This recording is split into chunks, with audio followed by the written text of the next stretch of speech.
I never imagined that after 14 years of marriage to the love of my life, I would find myself in such a situation. Looking back now, it feels like a surreal nightmare. One of those moments that leaves you breathless, disoriented, and questioning everything. And yet, strangely enough, I can laugh about it. It's all behind me now. I've moved on. Catherine and I met at my best friend's wedding. She was one of the bridesmaids, a vision of grace, charm, and undeniable beauty. From the moment she walked into the room, she captivated almost every man there. Her energy was infectious, her laughter like the soft chime of bells on a warm summer breeze. But amidst all the admirers, I was the one who didn't let go. I pursued her with unwavering determination, and in the end, she chose me. A few months into our whirlwind romance, she came to me with unexpected news. She was pregnant. My heart swelled with love for her, and without hesitation, I stepped up to take responsibility. I proposed, and she accepted with joy. We married soon after, and life unfolded just as it was meant to. Together, we built a home, welcoming our beautiful daughter into the world. She was bright, kind, and carried a striking resemblance to me. People often commented on how she was my mirror image, and hearing that always warmed my heart. She was my pride and joy, the light of my life. Like any couple, Catherine and I had our disagreements, but every argument was just a small storm that passed quickly, leaving our love stronger than before. I never once entertained the idea of betrayal. My love for my wife was steadfast, and I never felt the need to look elsewhere. In my mind, our marriage was perfect, 14 years of happiness, untainted by doubt or shadows.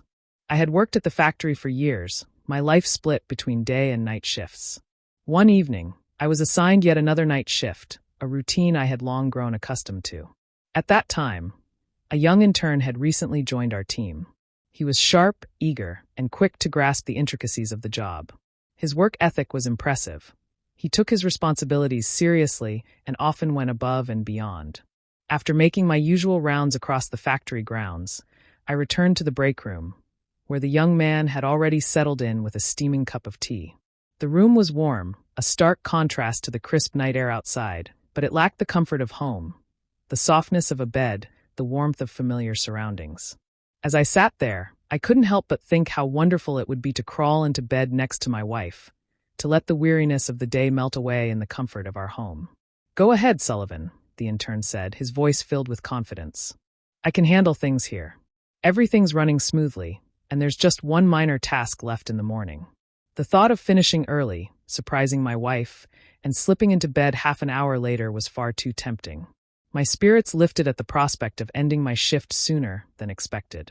The factory was quiet, the work was done, and for the next few hours, all that remained was monitoring the radio. Without giving it much thought, I took the intern's advice and headed home. The early spring air was still crisp, a lingering reminder of winter's hold. My old motorcycle carried me through the quiet streets, and before long, I was pulling up to my gate. Something felt off. The gate was closed but not locked, something I never overlooked. My unease grew as I noticed a faint glow coming from the summer kitchen, a small outbuilding separate from the main house. I was certain that when I left for work, the lights had been off. A strange sensation crept over me, a gnawing feeling deep in my gut. I had left for my shift believing that everything in my world was as it should be. But in that moment, standing before my home in the stillness of the night, I knew something was terribly wrong. I had always been meticulous about locking up before heading to work, ensuring that every door was secure and every light turned off. It gave me peace of mind, knowing my wife and daughter were safe while I worked through the long, grueling hours of my shift. But that night, as I approached home, an uneasy feeling began to settle in my chest. The house was dark, eerily so. That alone was strange enough, but what truly sent a chill down my spine was the faint glow emanating from the summer kitchen. I knew for a fact that no lights had been left on when I departed. My heartbeat quickened as my mind raced through possible explanations, each one more unsettling than the last. A sense of dread clawed at my insides as I reached for the wooden shovel handle leaning against the porch. My grip tightened around it as I stepped cautiously toward the small outbuilding, every nerve in my body on edge. Instead of barging in, I chose to wedge the door shut from the outside before creeping up to the window. My breath caught in my throat as I peered inside, preparing myself for the unknown. Nothing in this world could have prepared me for what I saw. There, illuminated by the dim, flickering light, was my beloved Katie. But she wasn't alone. She was entangled with another man, their bodies entwined in a betrayal so raw it sent a searing pain through my chest. It felt like a physical blow, knocking the air from my lungs and leaving me momentarily paralyzed. My mind refused to accept what my eyes were seeing. The woman I had loved so fiercely, the woman I had built a life with, was now nothing more than a stranger in that moment.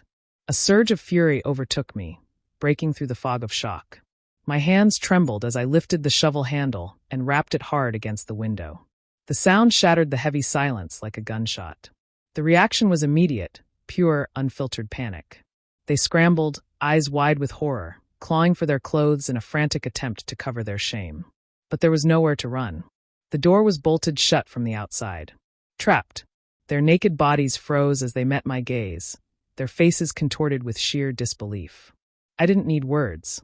Instead, I slowly ran the shovel handle across my throat in a cold, deliberate motion. A silent message. I was done. As I moved to unlock the door, they chose desperation over dignity. In a wild, chaotic frenzy, they dove out of the second window, completely exposed, stumbling and tripping across the garden in their mad dash for escape. I stood there, watching them disappear into the night, feeling nothing but emptiness. Still gripping the shovel handle, I turned toward the house and stepped inside. The familiar scent of home did little to comfort me now. My feet carried me to my daughter's room, where I found her fast asleep, her soft breaths rising and falling in the quiet of the night. She looked so peaceful, completely unaware of the storm that had just shattered our world. My chest ached as I watched her, my vision blurred by the sting of tears. How could I tell her? How could I explain why her mother wouldn't be here in the morning?